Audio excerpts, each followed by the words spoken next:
Right. RK, మరోపక్క Delhi BJP విజయం దాదాపు ఖరారైంది. 27 ఏళ్ల తర్వాత ఢిల్లీలో కాషాయ జెండా రెపరెపలాడుతుంది.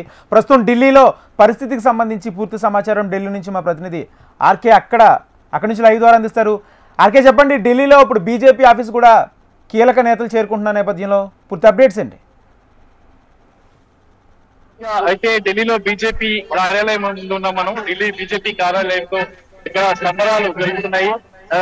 సాధారణంగా ఇక్కడ చూసుకున్నట్టుగైతే మాత్రం 22 దశాబ్దాల తర్వాత ఇక్కడ ఢిల్లీలో ఈ బీజేపీ అధికారంలోకి రావడంతో ఒక్కసారిగా ఇక్కడ అంబరాన్ని అంటాయి.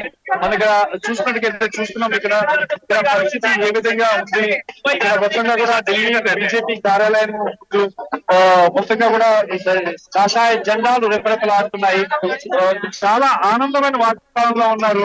అసలు ఢిల్లీ వస్తుందని ఎక్స్పెక్ట్ చేయని టైంలో ఢిల్లీ రావడం, మరి అట్లీస్ట్ మ్యాజిక్ ఫిగర్ కూడా క్రాస్ చేస్తామో లేదని కొంత భయంగా ఉన్న బీజేపీకి దాదాపుగా 47 స్థానాలకు పైగా కైవసం చేసుకునే అవకాశం రావడం, అలాగే ముఖ్యంగా ఆప్ కీలకమైన నేతలు ఓడిపోవడం, ఒకవైపు మనీష్ సిసోడియా గాని మరోవైపు అరవింద్ కేజ్రీవాల్ గాని ఓడిపోవడం ఢిల్లీ బీజేపీకి చాలా సంతోషాన్ని ఇచ్చే మారింది.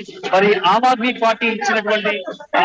పార్టీ ఎన్ని హామీలు ఇచ్చాయో అన్ని హామీల కంటే కూడా ఎక్కువ హామీలు ఇస్తే కూడా బీజేపీ ఎన్నికలకి వెళ్ళింది. మరి ఇప్పటికిప్పటిగా హామీలు ఇచ్చిన నేపథ్యంలో ప్రజలు కూడా దాదాపు ఒక మార్పుని చూస్తున్నారు, మార్పు కావాలని కోరుతున్నారు. నేపథ్యంలోనే ఇప్పుడు ఈ అధికారాన్ని చేజిక్కించుకోవడం జరిగింది.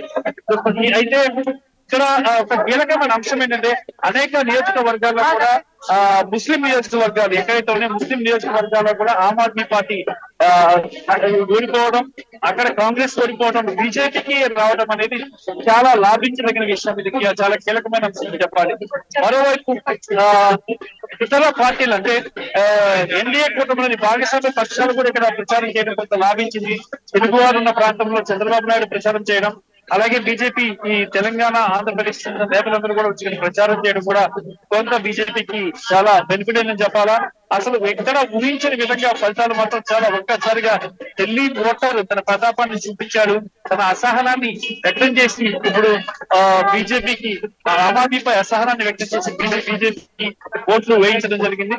ఓట్లు ఈ నేపథ్యంలోనే భారీ మెజార్టీతో బీజేపీ అభ్యర్థులందరూ కూడా గెలుస్తున్నారు. మరి చూసుకున్నట్టుగా అయితే మాత్రం పర్వేష్ సాహిబ్ సింగ్ వర్మ న్యూఢిల్లీ బీజేపీ అభ్యర్థి, ఆయన అరవింద్ కేజ్రీవాల్ పైన విజయం సాధించడం జరిగింది. మరి ఇక్కడ ఇద్దరు మాజీ ముఖ్యమంత్రి మరో మాజీ ముఖ్యమంత్రి కూడా ఓడిపోవడం ఇక్కడ బీజేపీకి ఆమ్ ఆద్మీ పార్టీకి అటు కాంగ్రెస్ కి పెద్ద దెబ్బలు చెప్పాలా. ఇక కాంగ్రెస్ పార్టీ అయితే ఇక్కడ ఖాతానే తెరవలేదు. మరి లైవ్ కాంగ్రెస్ పార్టీ ఇక్కడ ఖాతానే తెరవలేదు. ఇంకా అక్కడ బీజేపీ నేతలు కొంతమంది अब कैसा लग रहा है अभी बीजेपी इतना बारिश अभी बहुत ही हम लोग का दुश्मन होगा माहौल है। हम लोग जो चाहिए तो आज मिल गया। 70 साल बाद हम लोग का बदलाव खत्म हो रहा। जैसा कि हमारे प्रधानमंत्री ने जो अपने हाथ में भाग कर संभाला, उन्होंने एक ही नारा दिया कि आपका को हटाना है, भाजपा को लाना है। आज दिल्ली में सारी सुविधा आए थे, महिलाओं को बहन भाइयों को सबको मिलेगी। इसके लिए हम सब ने संघर्ष किया।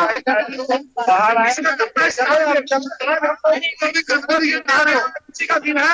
आज के बाद दिल्ली में 5 लाख का इलाज भी होगा।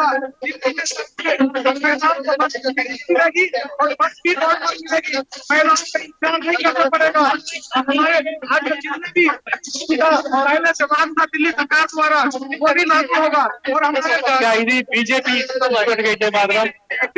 ఆమ్ ఆద్మీ పార్టీ ఎంత బాగా చేసిందో ఢిల్లీకి అంతకంటే డబల్ చేస్తాము బీజేపీ నేతలుగా చెప్తున్నారు. బీజేపీ లీడర్స్ వీళ్ళంతా కూడా ఇక్కడ దేశ రాజధాని ఢిల్లీలో బీజేపీ అంటే దేశ రాజధాని ఢిల్లీ రూపురేఖలే మార్చేస్తుంది, ఢిల్లీకి కొత్త రూపు తీసుకొస్తుందని చెప్పేసి కూడా బీజేపీ నేతలు అయితే చెప్తున్నారు.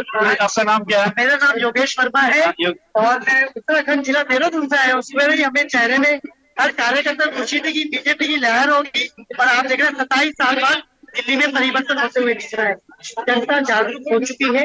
केजरीवाल जी के झूठे वादे थे कि घर चुकी झोपड़ी में जाके हम आपको फ्लैट देंगे, वो सिर्फ जनता चाहेगी, वो प्रधानमंत्री जी के अलावा कोई नहीं कर सकता। हमारे प्रधानमंत्री जी ने जनता से वादा किया था झुग्गी झोपड़ी वालों को आपको हम लोग फ्लैट देंगे।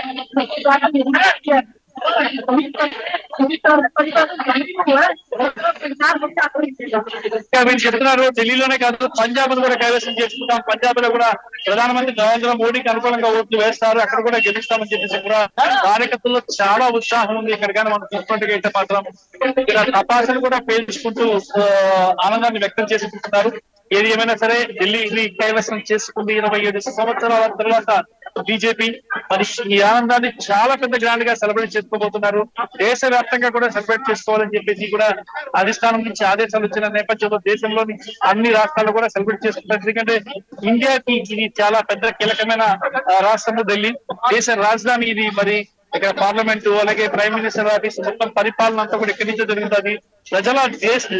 దేశ ప్రజల యొక్క తలరాతను మార్చే ఢిల్లీ ఇది. ఇక్కడ మరి ఇలాంటి ప్లేస్ లో అధికారం కైవసం చేసుకోవడం అంటే 27 ఏళ్ల పాటు బీజేపీ పరిపాలన స్థాయిగా కాచుకుంటూ ఎదుర్కొనాల్సి వచ్చింది. ఎట్టకేలకు తన కళను సాకారం చేస్తుంది, అవకాశాన్ని చేజిక్కించుకుంది బీజేపీ. ఈరోజు దాదాపు ప్రభుత్వం ఏర్పాటు చేయడానికి అవసరం కంటే కూడా ఇంకెక్కువ మెజార్టీని సాధించింది. మరి రేపు ఎల్లుండో కొత్త సర్కారు కూడా ఇక్కడ ఢిల్లీలో కొలువు తీరబోతుంది.